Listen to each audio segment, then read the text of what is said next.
Hey everybody, my name is Roxanne and welcome to Mariposa's Roundtable. Apologize, it's been a while since I've been on or even had time to even get on. But I'll start out by saying a couple of things first. I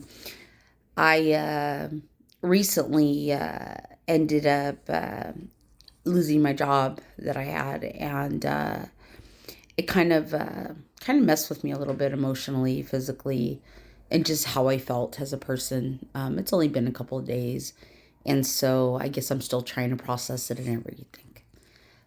So kind of bear with me a little bit. I'll probably do a video about it, just because it was kind of like I guess a shock to me that it happened. I did didn't expect to get terminated for what I got terminated for. So I'm trying to just take it all in and just stay as calm as I possibly can. Okay. With that being said, let's jump into this video and we're going to talk about this. Um, a lot of people have dealt with people who are addicts or dealing with some sort of addiction in their life, whether it be drugs, alcohol, there's even addicts of food, sex, all kinds of different kinds of addictions that people deal with, gambling, and so on. Um, Dealing with addiction, I didn't realize it until now that time's gone by and everything that I had actually been dealing with people's addiction basically my whole life. My mom, unfortunately, was a big drinker, and unfortunately, drinking was what caused the end of her last days with us.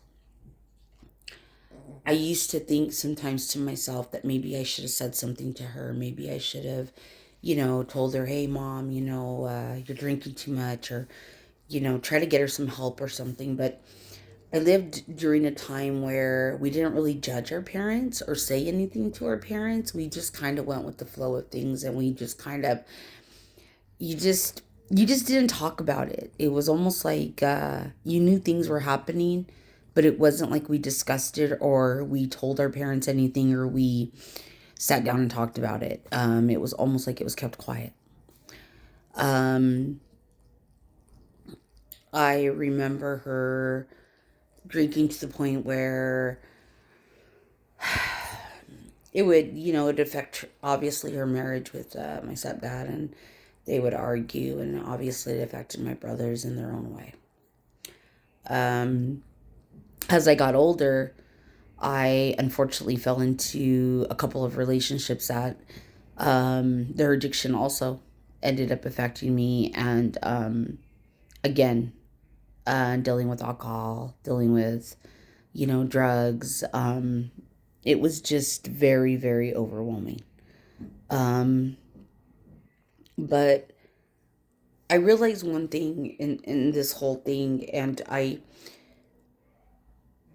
didn't realize it before, is that, look, if your spouse or your partner, however you want to word it or look at it, is going through addiction, and obviously you're on that other spectrum, that other side, and you're sober, and you're trying to get this person to look at it differently, you want them to, and you're like, hey, I'm going to give you an alternative, you're not going to be doing this, blah blah blah. um Look, I'm not saying that it will work. I'm not telling you that it's the right thing to do, but when I dealt with my husband's addiction, I was very careful on how I did it because I didn't want to push him away. He was one of those type of people. He's just, if you guys know him, then you know him, but he's different than what other people usually are who are addicts. I don't I know that sounds funny. I know it sounds off the wall. I know it sounds crazy, but he's just different. He always has been. Um, my husband's a strong man. When he puts his mind set to something, he just does it. This is a man who was addicted and an addict at a very, very young age. I'm talking already 11, 12. You know, he was already doing the most. And to show the restraint and the ability of change and the possibility of recovery like he has after everything he's been through is absolutely remarkable. Um, you know, he lost his boy 2 years ago. And there, for the first time in our relationship, I sat back and thought, he's going to fall back into the same patterns. He's going to start doing drugs. He's going to start running amok. He's going to start going out and he's going to start just terrorizing the whole state. That's really what I was picturing in my head. And I thought, you know, I thought if anything's going to break him, it's going to be this. And even though he laid there and he wanted to break, because I saw him, I still watch him every day. He didn't. The one thing he did start doing, I noticed was he started drinking a little bit more. The drinking became extreme, and it got to the point where about 7 months ago or so, maybe even a little bit longer, he actually had stopped drinking. It ended up causing some major health issues, and he had to taper off. But I know in my heart that the possibility is always there. Not one time during any of my husband's time that he was addicted to anything did I ever tell him, hey, if you don't stop doing this, we're not going to be together anymore. I'm not going to be there for you. And like I said, the reason why I didn't do that was because he's so strong headed. I was afraid that that was going to push him away even more so. And he was going to want to do it more if I said something. Almost like if you tell him don't do it, like a kid, you know, don't go over there and touch that because you're going to get burnt. Like he always tells me, they're going to go touch it anyways. And they're going to, you know, so they learn not to do it, not to touch it. But my husband's just one of those such strong-headed person that I knew that if I pushed, he was going to push right back at me. And loving somebody so much, I couldn't do it. I thought to myself, I'd rather sit there and help you when you hit rock bottom and you're ready to stand up, because I knew he would. I knew in my heart he would. I know the kind of person he is, and I could see it in him. And he did, all by himself. I saw my husband stop heroin. I saw my husband take control back of his life, stop drinking, stop running amok. And if he does do some things, I mean, I'm not aware of it. I mean, I he's like a totally different person. And I do have those fears. I have those fears that he will fall back into it. You know, there's times where he goes through those periods where I see where he'll start like picking it up a little bit. And of course I get afraid, and I'm afraid that he'll start drinking a whole lot and everything. But at the end of the day, I guess what I'm trying to get out there is give your spouse some time. Give them some time to kind of process everything and give them that space. Don't harp so much. Sometimes us as women or even as people, we harp.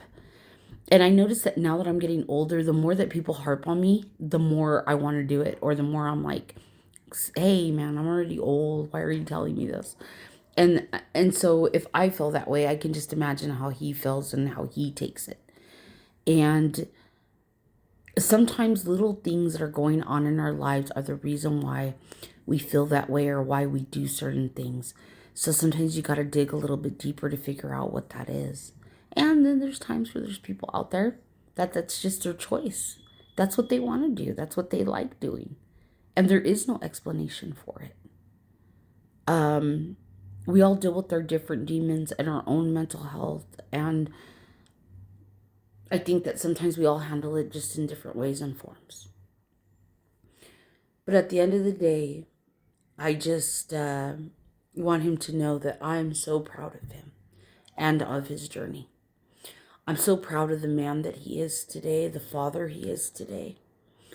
And I'm sorry that a lot of people didn't get to see that side of him because at that time, like I said, he was the most. And unfortunately, it turned off a lot of relationships and other things because he was just a lot.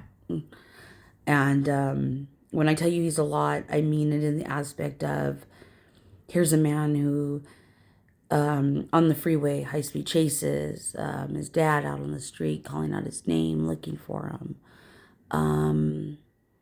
Just all kinds of things. He lived like the fast most life. Partying and just whatever. Anything that there was to try or do out there, I'm sure he did it and to the fullest. And to see somebody like that change their life completely and devote themselves to not only his children but to me is amazing. And I know he hurts. God, I know he hurts. I think about him all the time too. I think all of us do. That's just how it is. Our son will forever be printed in our heads and in our hearts, and everybody in the family. Everybody hurts for him. And one day I hope all of us have that peace and that closure and that they're able to get justice for him. Just like so many other of these cold cases that are out there in this state. Because it does. It affects our families. It affects our everything. And when people are dealing with addiction and dealing with that, I mean, that's one of the most hardest things to process is losing a child and death. And I honestly believed that was going to be my husband's breaking point. And thank God it wasn't. If anything, it made him stronger. Because now he's determined to have peace. And he's determined to give his son justice. And to be able to do that, you have to be sober and you have to be ready. And I could see the pain in his eyes. Especially now that our other son's getting ready to leave and go to college. I can see it in him. But he has this. Please, if you have somebody who's dealing with addiction, mental health, or anything, get them the proper help that they need. Here in the state of Arizona, start with 24/7 Mind. There's also another facility at St. Luke's Behavioral Health, and where you can actually go in for an intake. They do take juveniles and adults also, and they will give you all the proper resources that you need and that you qualify for. So please, if you're dealing with anybody who's dealing with any sort of addiction, mental health, or anything, get them the help they need, because recovery is possible, and anybody can recover. Anybody. If we can go through what we went through and he can overcome it, and we can be as strong as we are today, and even like through my job loss and everything else that's going on in our lives right now, if we can overcome it, you guys can too. It's out there. The help's out there. Look into facilities into your state if you're not from Arizona, but there is some things out there that you can do. If you need some more information, feel free to reach out to me, leave a comment, and I'll get back to you as soon as I can. Thank you and have a great day.